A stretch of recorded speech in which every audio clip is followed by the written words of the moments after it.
Bueno, chicos, eh, quiero,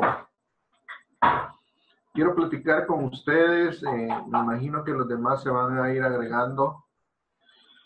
Eh, Denme un segundo, solo arreglo por acá.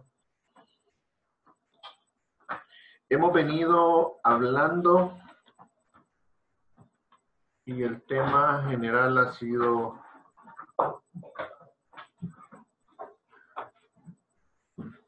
pues la iglesia, ¿no? El estudio de la iglesia, a nuestra iglesia o la iglesia en tiempo final. Y hemos agarrado como base,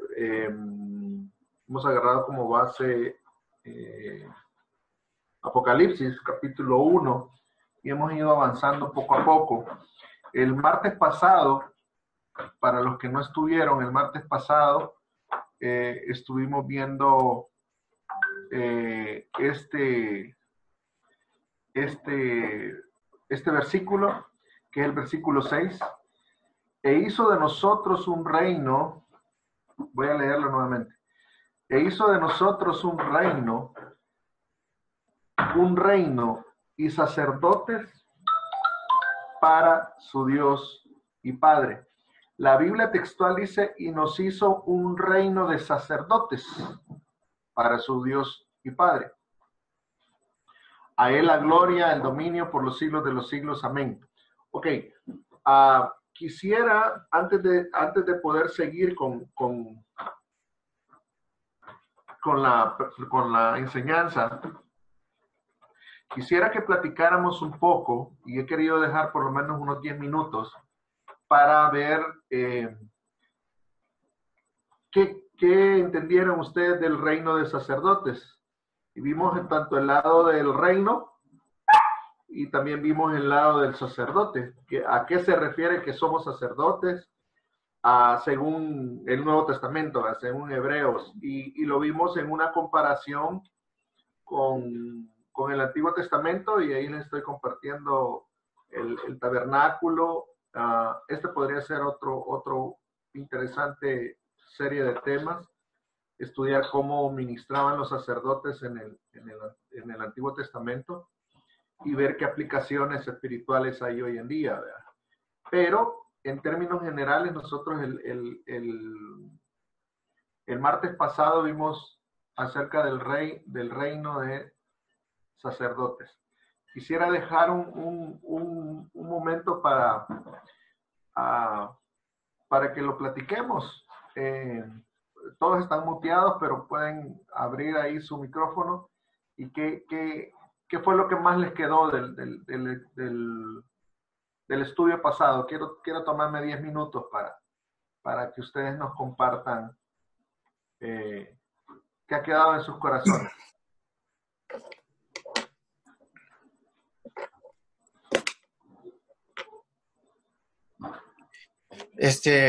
Bueno, este Adelante, capítulo William. creo que también lo vimos quizás en la antepasada. Se tocó un poco ese versículo. Sí. Y pues recuerdo que estaba relacionado a que nosotros somos un reino en el cual nosotros somos gobernados por Dios. En el cual no es como, quizás no es como una democracia como tal, en el cual nosotros podemos de alguna forma participar activamente en ese gobierno, sino que totalmente estamos siendo gobernados por Dios, somos dirigidos por Dios. Amén. Gracias, William. William no estuvo ¿cómo se llama? El martes pasado, pero sí es cierto. El reino significa que tenemos un rey. ¿Qué más? Gracias, William. ¿Qué más? Los que sí estuvieron, ¿cómo van? Voy a preguntar. Cintia tiene ganas de contestar. Adelante. Bueno, recuerdo bien la explicación que nos diste sobre el tabernáculo, ¿verdad? cuál era la función del sacerdote en el Antiguo Testamento y la que es ahora, ¿verdad? Y que el libre acceso a la presencia del Señor, ¿verdad? El, el, el que Jesucristo sobre él se hubiera, a través de él, se rompió toda línea que separaba, ¿verdad? Al hombre de Dios, ¿verdad? De su presencia. Correcto. Uh-huh. Yo me acuerdo de ministrar. Ajá, de ministrar. ¿Ya? Acércate un poquito, Abraham, casi no se te oye. Hola, hola. Ahí está. Tengo puesto el Bluetooth, no me di cuenta. Ah, ok. El tema de ministrar fue para mí muy relevante, porque cuando hiciste la pregunta de qué se trataba, o sea, yo sabía que ministerio es servicio, ¿verdad? Por lo menos es lo que con el tiempo he aprendido. Correcto. Pero sí fue tan relevante porque dijiste que significa ministrar, ¿verdad? Entonces, me acuerdo de eso y me lo llevo en mi corazón, que yo te dije, era servicio y tú dijiste sí, ¿verdad? Y es de lo que hay en nuestro corazón. Y quizás agregar una frase que aprendí hace tiempo de alguien que dijo, predicamos lo que sabemos, pero ministramos y transmitimos lo que somos, lo que hay en nuestros corazones. Así que eso. Amén. Correcto. Gracias. Leonel, Luis, ¿nos pueden compartir algo de lo que aprendieron el martes pasado?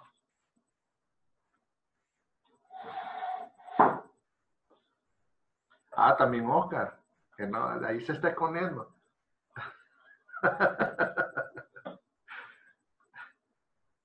Luis, estuviste ahí está, Leonel, dale, Leonel. No, que lo importante que es cumplir los, no sé si decir, lineamientos del reino sobre nosotros para que sea eso lo que nos gobierne y estar regidos bajo esos lineamientos, valga la redundancia. Ok. Eso, más que todo. Ok, gracias, Leonel. Luisi, Oscar, ¿qué le gustó o qué le llamó más la atención el martes pasado? Del tabernáculo, que pues anteriormente solamente el sacerdote podía ingresar a ese lugar, era un lugar, como explicabas tú, que había un velo bien que hacía muy difícil el acceso para esa única persona que podía entrar una vez al año, ¿verdad? Y había un montón de requisitos para poder llegar hasta el lugar santísimo. Y pues cuando Jesús fue crucificado y murió, se rompió ese velo, que el significado es que pues todos podíamos, ser sacerdotes, acercarnos a la presencia de Dios, ¿verdad? Ya no había ninguna restricción porque fue una de las cosas que Jesús vino a liberarnos, ¿verdad? Y la señal fue esa, que el velo, a pesar de ser muy grande, muy difícil de romper y todo, se rasgó de arriba hacia abajo, ¿no? Para permitir la entrada de todos. Correcto, excelente. Excelente, exacto. De eso exactamente habla la escritura.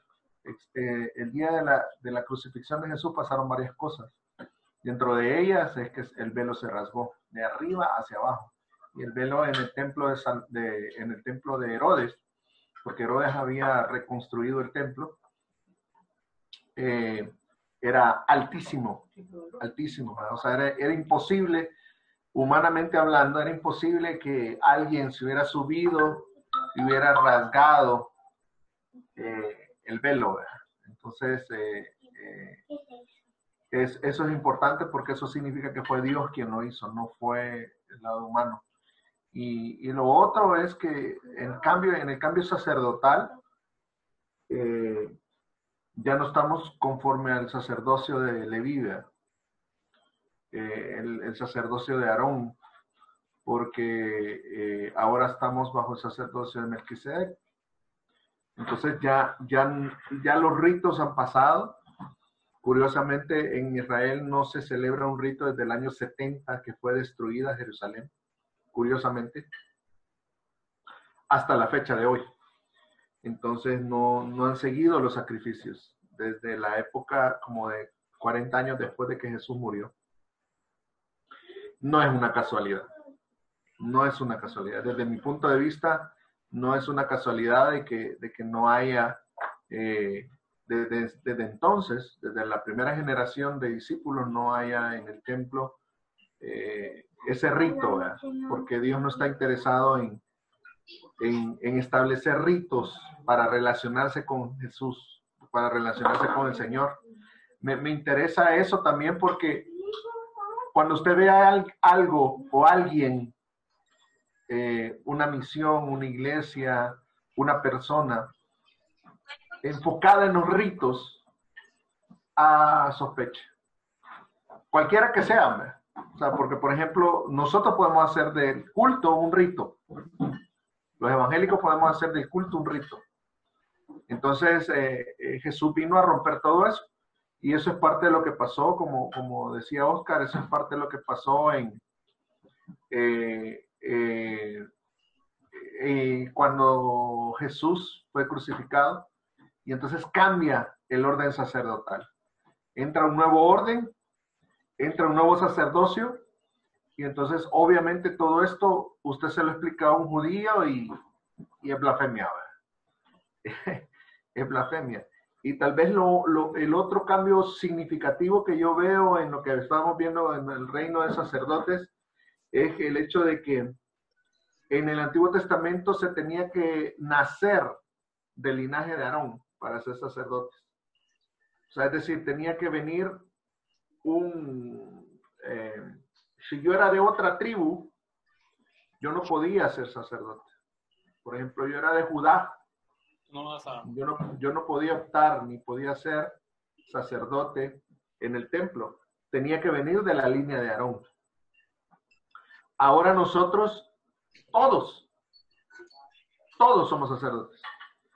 No es por nacimiento, por lo menos no nacimiento físico, sí por nacimiento espiritual, ¿verdad? Es necesario nacer de nuevo, pero no es un nacimiento físico, no es porque usted tiene el apellido tal, ¿verdad? Y wow, qué apellido más excelente que usted tiene. No, eso no le interesa al Señor. Lo que le interesa es que entendamos que todos, absolutamente todos, somos parte de un reino de sacerdotes. Todos podemos ministrar. Es cierto, es bueno ver a gente que Dios usa, como por ejemplo Abraham en el ministerio de la alabanza. Eso es bueno verlo. Porque ese es un don y un llamado que el Señor le ha dado a Abraham, pero no significa que solo él ministra delante de la presencia del Señor. No, o sea, obviamente él es un líder en el área de alabanza que nos ayuda a que el entrar a la presencia del Señor sea muchísimo más fácil, pero no podemos decir que si Abraham no estuviera, híjole, entonces hoy no vamos a ministrar. O sea, no podemos decir eso. Eso sería antibíblico decirlo.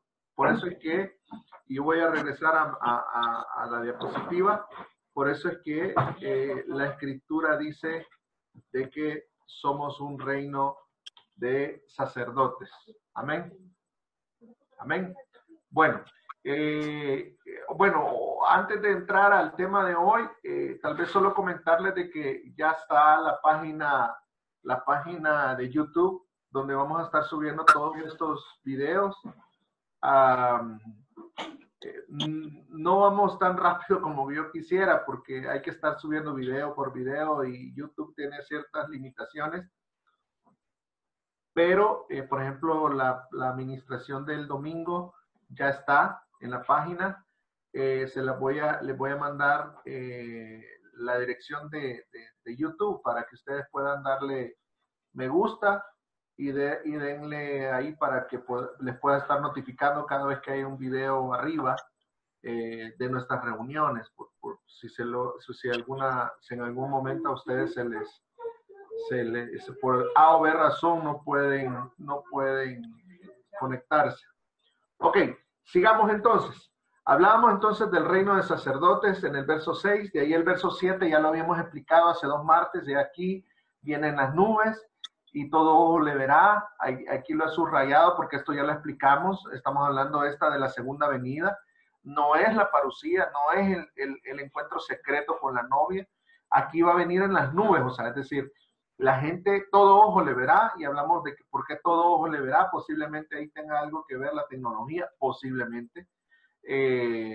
No, miren, lo más seguro es que sí, un 99% seguro que es por la tecnología también que todo ojo le verá en el momento que él regrese, en las nubes. Pero en ese momento él ya viene con la iglesia, porque aquí estamos hablando de que aquí viene con las nubes, es que él viene después que ya se ha casado con la iglesia, él regresa con la iglesia a la tierra y viene obviamente a traer a Israel, el Israel físico, ¿verdad? El Israel que le tocó pasar, a los israelitas les toca pasar la gran tribulación. Aquí ya estamos hablando después de 7 años de la gran tribulación. Esto lo explicamos hace 2 martes y dice, aunque aún los que les traspasaron y todas las tribus de la tierra harán lamentaciones de él. Sí, amén. Y aquí decíamos, ¿verdad? ¿Por qué van a hacer lamentaciones? Y porque habla que los que le traspasaron, si al final quienes lo mataron fueron los romanos por influencia de los religiosos judíos. Entonces aquí dice, y aún los que le traspasaron, ¿quiénes son los que le traspasaron? Los que no quisieron ver, los que no quisieron aceptarlo, los que no quisieron, los que dijeron, no, mire, eso de Jesús, no sé si a ustedes les ha pasado, a mí me ha pasado. No, mire, eso de Jesús, sí, qué bendición que a usted le funciona, pero a mí no, yo no soy religioso, yo no quiero ser de ninguna religión. Y usted le dice, no, mire, esta no es una religión, esta es una relación con el Señor. No, pero yo no quiero. Esa gente, cuando el Señor venga y se vea que vienen las nubes, esa gente es la que va a hacer lamentación. La gente que reconozca, era cierto que Jesús venía, era cierto todo lo que dice la Biblia, etcétera, etcétera. El verso 7 ya lo habíamos explicado, por eso yo lo estoy explicando, de alguna manera lo estoy explicando un poquito rápido. Amén. Ahora, pasemos más adelante. Esto ya lo vimos el martes pasado. Ahora sí, bueno, el verso 8, ¿alguien me puede leer el verso 8? En el verso 8 no hay mucho que decir, por eso me lo salté, pero si quieren alguien que lo tenga, Apocalipsis capítulo 1, verso 8, que lo pueda leer, porfa. Quien lo tenga, el primero que lo tenga, que lo lea. El Señor Todopoderoso, el que vive y siempre ha vivido. Pero estoy en... Ok. Nuevamente, Abraham, perdón que aquí hay mucho ruido. Yo soy el Omega, principio y fin, dice el Señor, el que es, que era y que ha de venir, el todo. Ok. El que es, el que era y el que ha de venir, y ahí prácticamente hablábamos de que se está identificando, ¿verdad? Las características de quién está hablando. Y hablábamos de Apocalipsis, entonces hoy pasamos a Apocalipsis capítulo 1, verso 9, y ahí vamos a ir un poco más despacio. Dice, yo Juan, aquí está hablando Juan, el discípulo el discípulo amado, ¿ya? Si me ayudan tal vez a poner mute ahí por el ruido, gracias. El discípulo amado, dice, yo Juan, vuestro hermano y compañero en la tribulación. Ahora, quiero ir despacio, como siempre. Yo Juan, ¿qué Juan? Juan el apóstol, ¿verdad? Sabemos por términos históricos y términos de relato que está hablando Juan el discípulo amado. Y dice Juan el discípulo amado, yo Juan, vuestro hermano y compañero en tribulación. Ojo, que Juan no se está identificando como el apóstol. Es decir, aquí hay un Juan trabajado por Dios. Aquí hay un Juan que ha sido procesado por parte de Dios para darle lo que le iba a dar. Era un paquete grande, era un paquete enorme lo que Juan iba a recibir al escribir el Apocalipsis. Denme nada más un segundito, nada más.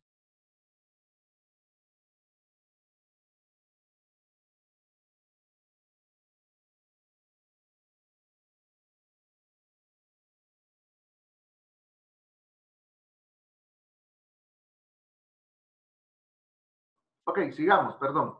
Entonces, es Juan el apóstol, el último de los apóstoles. Estamos hablando del año 90, entre el 90 y 95, que fue escrito esta epístola o este libro. Ahora, miren cómo está trabajado el corazón de Juan. Dice, vuestro hermano y compañero en la tribulación. No dice yo el apóstol, ¿verdad? Yo el que he recibido profundidades, yo el que recibo revelaciones, yo el super Saiyajin, ¿verdad? No está diciendo eso, Juan. Está diciendo yo, Juan, vuestro hermano y compañero en las tribulaciones. En el verso 9, en los primeros 8 versos, de alguna manera es como la introducción de Apocalipsis. Comienza a hablar quién es el destinatario, comienza a hablar quién es el que va a escribir, comienza a hablar quién es el que envía la carta. De alguna manera se identifican diferentes términos. Pero en el verso 9 ya comienza Juan con el relato, o sea, ya él como que estuviera sentado y comienza a relatar lo que le está pidiendo el Señor más adelante. Veamos lo que dice. Entonces, Juan, vuestro hermano y compañero en tribulaciones, en el reino y la perseverancia de Jesús. Ahora, el reino y la perseverancia en Jesús. Aquí hay dos términos importantes. Uno es el reino. Ya hablamos acerca del reino. El martes pasado hablamos acerca del reino. Yo espero esta semana estar subiendo la enseñanza para los que no estuvieron. Ahora ya hablamos del reino. Y la perseverancia en Jesús. Este es otro tema de doctrina. La perseverancia en Jesús es un tema doctrinal grande. O sea, tenemos que dedicar un día entero para hablar acerca de la perseverancia. La perseverancia es la contraparte, hermanos, de lo que el calvinismo llama la predestinación en este sentido, no en el sentido amplio de la predestinación, sino que el calvinismo habla y dice de que ya estamos los que tenemos que ser salvos. Y entonces ellos dicen que ya la predestinación, es decir, ya vienen, ya se sabe desde el cielo quiénes se van a salvar y quiénes se van a perder. Y que aunque usted se vaya perdone la expresión, aunque usted se vaya a chupar a un lugar de mala muerte y chupando ahí lo matan, usted va directo al cielo. La contraparte de esa doctrina, que es salvo siempre salvo, es la perseverancia. La perseverancia tiene que ver con nosotros cuidando nuestra relación con el Señor. No voy a entrar en el tema de salvación. Hermano, entonces la salvación se pierde. Yo no voy a entrar a ese tema porque es muy, muy amplio, o sea, demasiado amplio. No voy a entrar ahí. Pero sí voy a entrar a mencionar que la perseverancia en Jesús es la doctrina que habla de cómo nosotros debemos de perseverar en las buenas cosas que hemos aprendido acerca del Señor. Pablo lo remarca. Pablo se lo enseña a Timoteo antes de partir. En la segunda carta de Timoteo le vive diciendo Pablo a Timoteo, persevera en las cosas que has aprendido. Entonces, de alguna manera yo lo que quiero que vea es que esta parte es una doctrina completa, que en algún momento lo vamos a hablar. Si usted me dice, hermano, entonces la salvación se pierde o no se pierde, eso va a ser tema de otro día. Amén. Ok, sigamos. Me encontraba en la isla de Patmos a causa de la palabra de Dios y del testimonio de Jesús. Ok, identifica dónde está escribiendo la carta, y es la isla de Patmos. La isla de Patmos era una isla que se usaba como prisión. No era una isla turística, no era una isla como de enlace para otras ciudades, no era una isla de paso. Patmos era una isla que solamente había una prisión ahí. Entonces, lo que está diciendo Juan es, hey, yo estoy en Patmos prisionero, a causa de la palabra de Dios y del testimonio de Jesús. Es decir, ¿qué había llevado a Juan a estar prisionero en Patmos? El testimonio que él había dado. El testimonio acerca de la palabra de Dios y de Jesús. ¿Vamos bien hasta ahí? Entonces, ustedes ven, todo tiene un porqué. Está en el libro de Apocalipsis, en cada versículo. Sigamos adelante porque no quiero irme deteniendo mucho en algunos aspectos. Verso 10. Estaba yo en el Espíritu en el día del Señor. Ahora, ¿qué es estar en el Espíritu? Estar en el Espíritu es simple y sencillamente estar dentro de la voluntad de Dios, haciendo lo que Dios me está demandando, obrando o hablando lo que Dios me está demandando. Estaba yo en el Espíritu. No es que Juan estuviera levitando, ¿verdad? Como algunas veces uno puede pensar acerca de algunas partes de la Escritura, o uno puede interpretar místicamente algo. Dice, yo estaba en el Espíritu. El estar en el Espíritu, es más, Pablo decía, andad en el Espíritu. No solo estar en el Espíritu, sino andad en el Espíritu. El estar en el Espíritu simplemente es estar en la sintonía y en el lugar donde Dios me quiere tener. Entonces, es decir, él identifica el lugar donde está, que es una prisión, pero dice, hey, ojo, yo estoy en una prisión por causa de la palabra de Dios y el testimonio de Jesús. Estaba yo en el Espíritu en el día del Señor. Ahora, en el día del Señor se puede interpretar que era un día sábado, porque el día del Señor para los judíos era el día sábado, el día de reposo. Eso estaría bien interpretado, si lo queremos tomar por ahí, pero también hay una interpretación un poquito más mística, si lo podemos llamar ahí, que tampoco lo podemos dejar de lado. En el verso 10 dice, estaba yo en el Espíritu en el día del Señor. Es decir, espiritualmente, él estaba metido en el día que el Señor venga. O sea, Dios le estaba mostrando las cosas que iban a suceder. ¿Ya?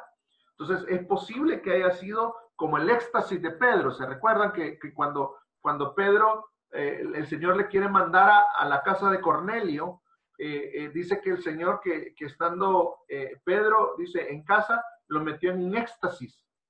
Y entonces le mostró una visión donde bajaba un lienzo, donde habían todo tipo de animales, y le dijo, mata y come. O sea, toda esa experiencia fue como un éxtasis, ¿ok?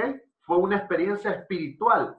Entonces, algunos teólogos en el verso 10 interpretan literalmente, estaba en el Espíritu, es decir, estaba en la voluntad de Dios, el día de reposo, y está bien, pero otros teólogos interpretan también que estaba en el Espíritu, o sea, estaba en una dimensión espiritual, viendo el día que pasen todas estas cosas, que es el día de la gran tribulación. ¿Vamos bien hasta ahí?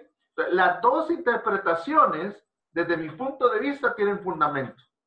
Ya, y no tiene importancia en el sentido de que no importa si cuando dice que estaba en el Espíritu en el día del Señor, esté diciendo Juan que estaba en el día de reposo, en la voluntad de Dios, o en la otra interpretación que dice que estaba en un éxtasis o en un nivel espiritual en el día que el Señor iba a desarrollar todo lo que es la gran tribulación. Entonces, cualquiera de las dos interpretaciones son correctas desde mi punto de vista. Y no cambia el relato que viene después. ¿Amén? Ok, sigamos. Estaba yo en el Espíritu el día del Señor y oí detrás de mí una gran voz. Oiga esto. Aquí podemos ver una interpretación, si usted quiere, o una enseñanza de cómo Dios muchas veces nos ubica. Solo me recuerdo en Génesis capítulo 3, Cuando el Señor buscó a Adán, perdón, busca a Adán y le dice, ¿dónde estás? Dios no sabía dónde estaba Adán, porque Él es omnipresente. Está en todos lados. Y Él es omnisciente. Él todo lo sabe. Él sabía dónde estaba Adán. Lo único que estaba queriendo ubicar a Adán. ¿Dónde estás? No es una pregunta retórica, es intencional. Y mire lo que pasa en el verso 10. Y oí detrás de mí una gran voz con sonido de trompeta.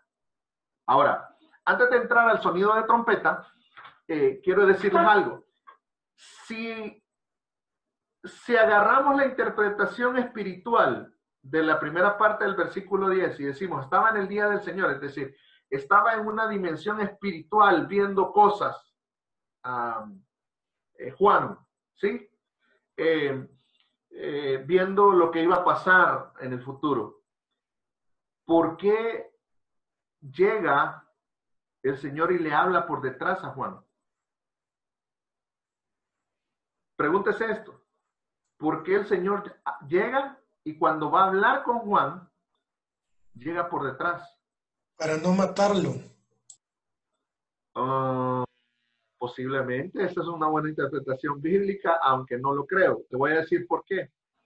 La interpretación de el hombre que ve a Dios iba a morir fue una interpretación que el pueblo de Israel hizo en el Antiguo Testamento. Pero no hay ninguna base bíblica que diga que no se podía ver al Señor cara a cara. Es más, dice Éxodo que Moisés hablaba cara a cara con el Señor. Entonces, hay un mito en el Antiguo Testamento que se ve a través de los profetas, que cualquiera que viera al Señor cara a cara iba a morir, y por eso Isaías, creo que fue Isaías, cuando dijo, vi al Señor, Dios mío, voy a morir. Y entonces viene el Señor y le dice, no estoy seguro si fue Isaías, y le dice, Isaías, no vas a morir. Y entonces comienza a hablar con Isaías. Entonces, de alguna manera, yo particularmente, bíblicamente, creo que estás hablando, Abraham, de un mito de que el que viera a Dios iba a morir. Desde mi punto de vista, obviamente. Pero muy buena aportación, Abraham, gracias. ¿Qué más? ¿Por qué creen ustedes que llega el Señor por detrás? Alguien más que se anime. No hay respuestas malas, no quiero tampoco poncharlos, ni que ustedes se sientan intimidados, que si le digo y le contesto, no va a ser esa la respuesta y mala onda. No, estamos aprendiendo todos, de eso se trata, de aprender todos. ¿Por qué llegó por detrás el Señor? Tal vez para que vea si lo podía reconocer, si reconocía su voz. Muy interesante. Ajá, ok. Miren, hay una interpretación que les voy a dar yo.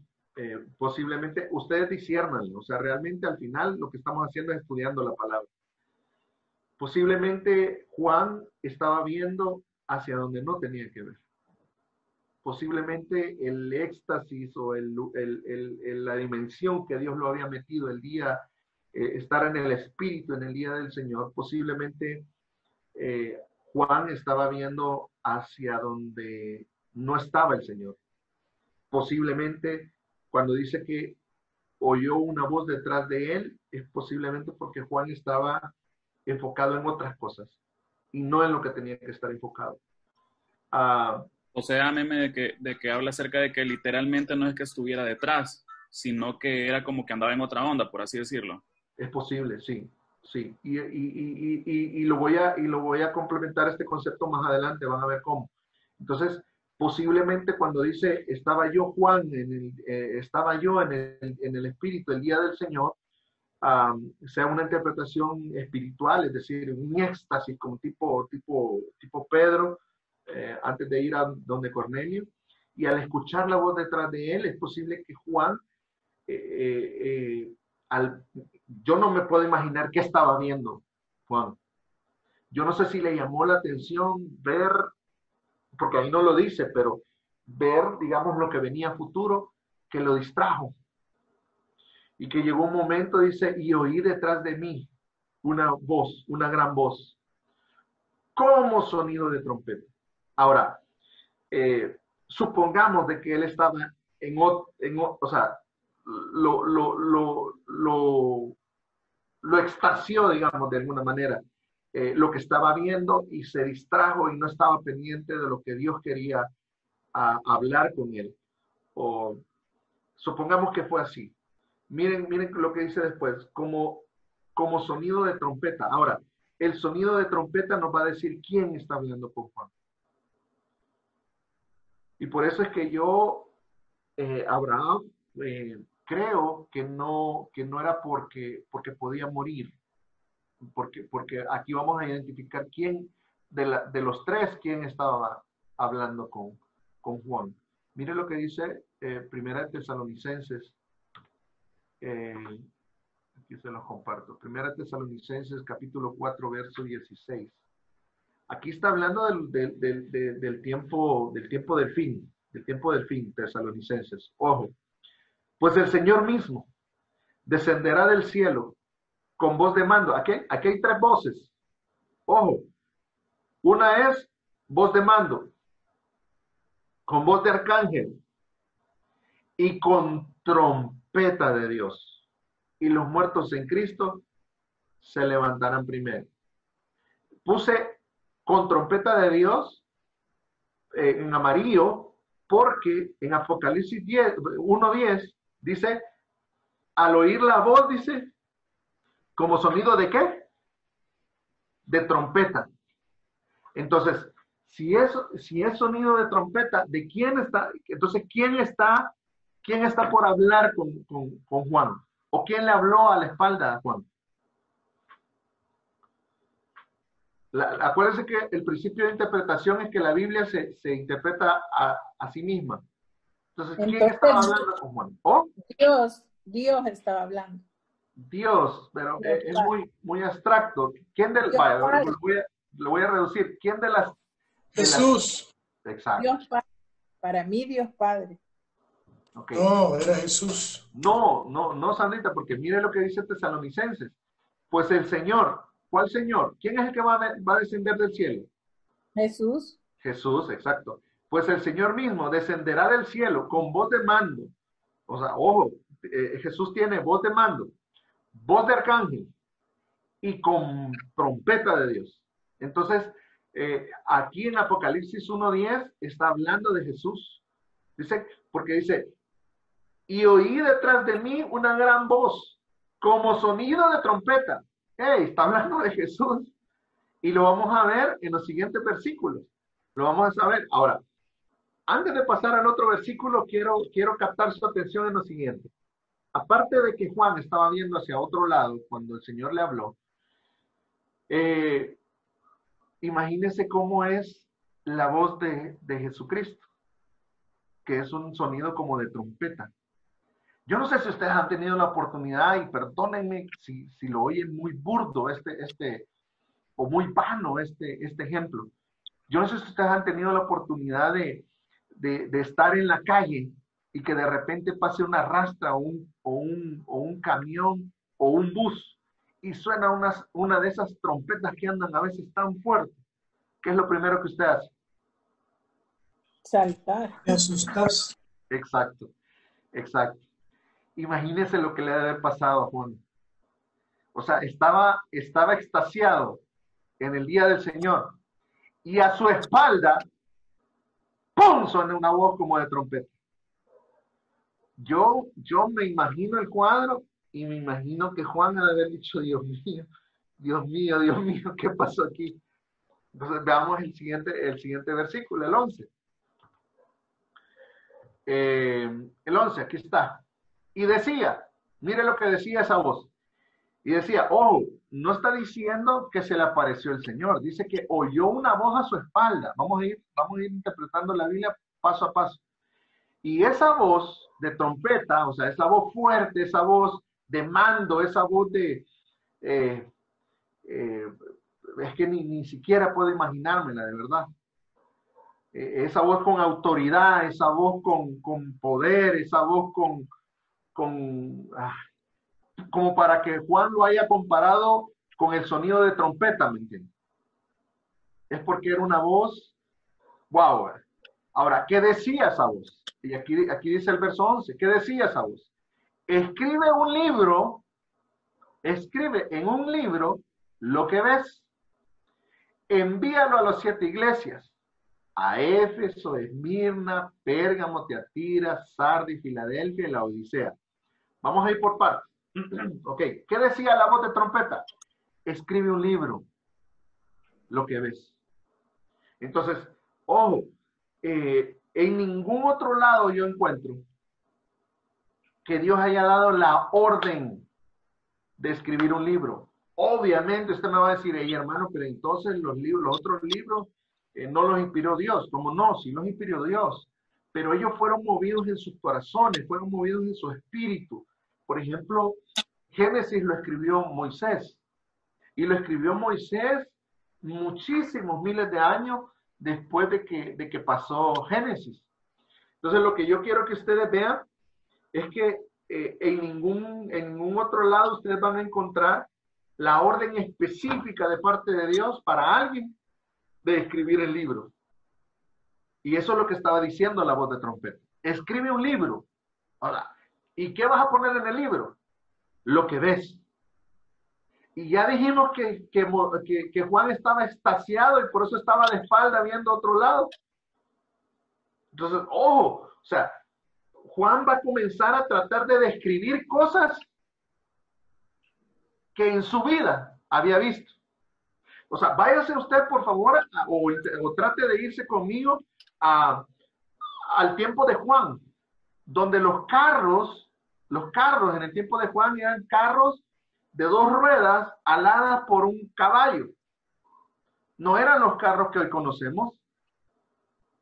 Juan nunca en su vida había visto un avión.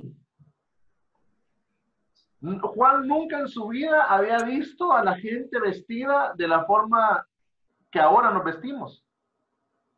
Entonces, todas esas cosas iba a comenzar a tratar de interpretar Juan o a tratar de escribir. Pero no solamente eso es importante. ¿Por qué? Porque nos ubica en un contexto que el autor algunas cosas no las entendía. Y no solamente eso, sino que viene y allá por el capítulo, si no estoy mal, el capítulo 7 o 9, no me recuerdo, creo que 7 de Apocalipsis, Juan comienza a describir cuando salen las criaturas del abismo. Y dice que salían criaturas tan feas y que lo que hacían era morder o picar a los hombres. Ya estaba hablando de la gran tribulación, no se preocupe, eso no lo vamos a ver nosotros. Pero salían del abismo y picaban a los hombres y les causaban un gran dolor, pero que los hombres no podían morir, porque la muerte, se había limitado la muerte y no se podía morir la gente. Entonces imagínense, eso lo puso Juan, si no estoy mal, en el capítulo 7, Juan estaba tratando de describir esos seres. Juan estaba tratando de describir lo que iba a pasar en el futuro.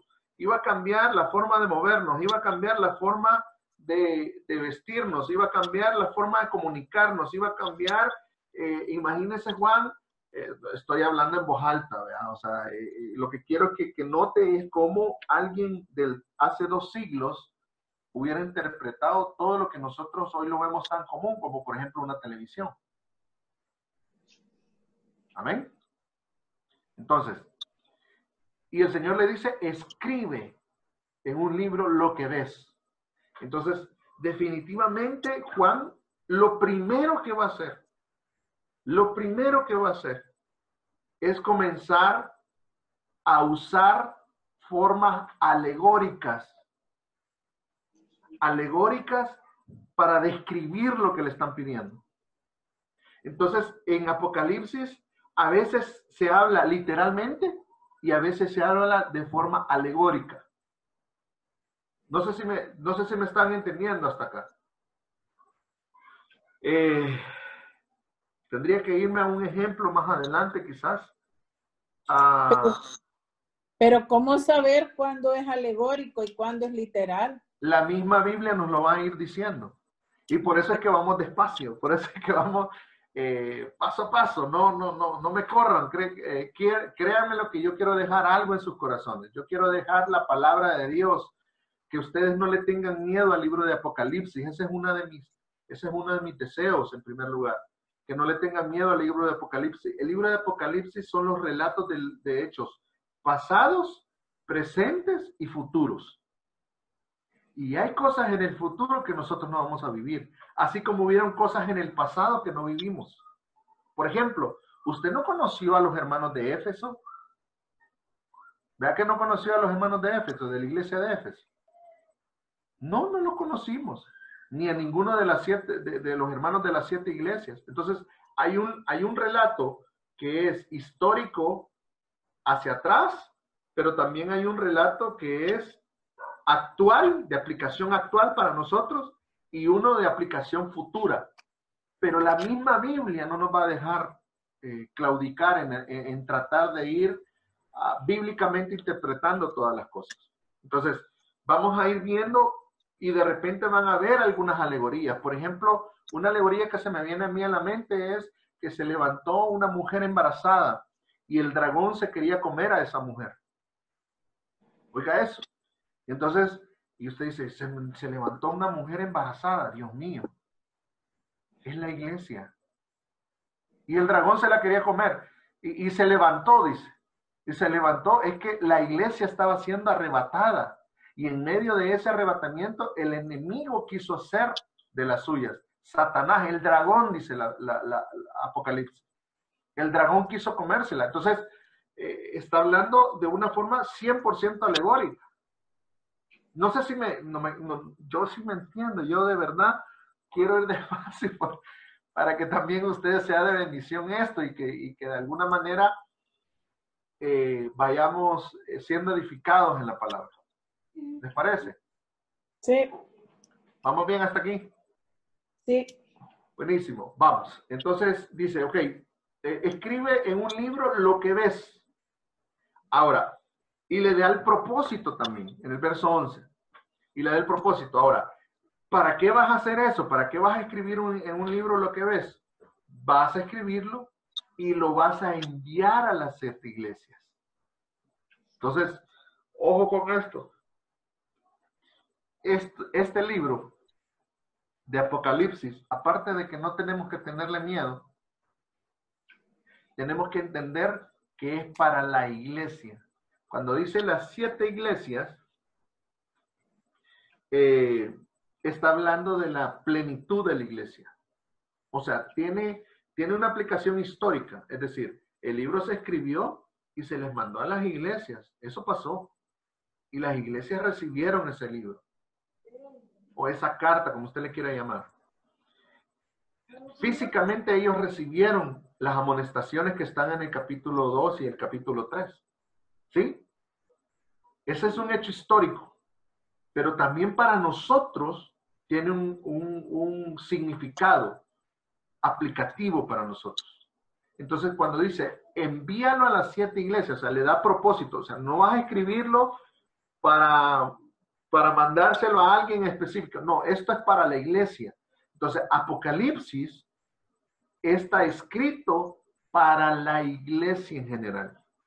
Obviamente, unos vamos a entender de una manera y otros van a entender de otra manera más profunda. Unos vamos a lograr entender ciertas cosas que no son tan profundas y otros van a entender cosas que son más profundas todavía. Yo nunca, al comenzar a estudiar acerca de la iglesia y comenzar en el libro de Apocalipsis, nunca mi intención ha sido decirles, miren, yo sé más que ustedes, o miren, yo les voy a enseñar un montón de revelaciones y van a ver. No, mi intención es humildemente explicar los hechos desde Apocalipsis, de dónde estamos. Y ahí van a ver cuando avancemos y lleguemos a las 7 iglesias en el próximo capítulo. Van a ver cómo hay aplicaciones tanto para el hecho históricos, pero también para nosotros actualmente. ¿Estamos bien hasta ahí? Entonces, ojo, envíalos a las 7 iglesias, a Éfeso, Esmirna, Pérgamo, Tiatira, Sardis, Filadelfia y la Odisea. Entonces, Apocalipsis fue escrito, número 1, de las cosas que Juan vio, lo tuvo que escribir. Hay cosas alegóricas y hay cosas literales.